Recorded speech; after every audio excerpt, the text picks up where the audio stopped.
क्या आपने कभी सोचा है कि सिर्फ एक भावना, करुणा और सहानुभूति हमारे जीवन और समाज दोनों को बदल सकती है? आज हम बात करेंगे उन छोटी छोटी आदतों की जो हमारे और दूसरों के जीवन में खुशियों की लहरें ला सकती हैं। नमस्कार, आप देख रहे हैं निश्चय नाव समाचार और मैं हूं आपके साथ शुभी शुक्ला। आज की तेज तर्रार दुनिया में लोग अक्सर सिर्फ अपनी जरूरतों और इच्छाओं में उलझे रहते हैं, लेकिन वही लोग जो दूसरों के दुख को समझते हैं, मदद करते हैं और दया की भाव रखते हैं, वे न सिर्फ समाज में बदलाव लाते हैं बल्कि अपने जीवन को भी खुशियों और संतोष से भर लेते हैं। करुणा और सहानुभूति केवल भावनाएं नहीं है, ये मानसिक स्वास्थ्य को बेहतर बनाती है, तनाव को कम करती है और हमारे भीतर सुकून और संतोष पैदा करती है। तो हमारा मन हल्का होता है, दिल खुश होता है और हमारे रिश्ते मजबूत बनते हैं। सोचिए, यदि हम रोजाना किसी की मदद करें, चाहे वो छोटा काम ही क्यों ना हो, तो समाज कितना बेहतर बन सकता है। एक मुस्कुराहट, एक हाथ, एक छोटा सा सहयोग, ये सब मिलकर बड़े बदलाव ला सकते हैं। करुणा और सहानुभूति केवल दूसरों के लिए नहीं, हमारे अपने लिए भी जरूरी होती है। ये हमें अंदर से मजबूत बनाती है, हमारी सोच को सकारात्मक बनाती है और जीवन की कठिनाइयों से लड़ने की ताकत देती है।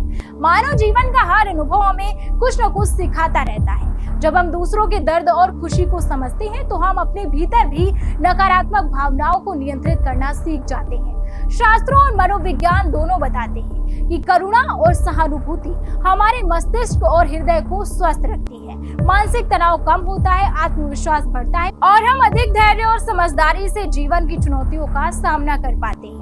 यह केवल व्यक्तिगत जीवन तक सीमित नहीं है। जब एक इंसान करुणामय और सहानुभूतिपूर्ण बनता है तो उसका प्रभाव परिवार, समाज और आने वाली पीढ़ियों पर भी पड़ता है। ऐसे लोग न केवल कठिनाइयों का सामना धैर्य और संतोष के साथ करते हैं बल्कि दूसरों को भी प्रेरित करते हैं। याद रखिए, करुणा और सहानुभूति केवल भावनाएं नहीं है बल्कि जीवन बदलने की ताकत है। इसे अपनाएं, दूसरों के जीवन में फर्क डालें और अपने जीवन को भी खुशियों और संतोष से भर लें। छोटी छोटी आदतें भी बड़ा बदलाव ला सकती हैं। किसी की मदद करना, दूसरों की खुशियों में शामिल होना, दया भाव रखना, यही असली मानवता है। यदि हम हर दिन अपने जीवन में इसे अपनाएं तो न केवल हमारा मानसिक स्वास्थ्य मजबूत होगा बल्कि समाज भी अधिक सहयोगी और सकारात्मक बनेगा।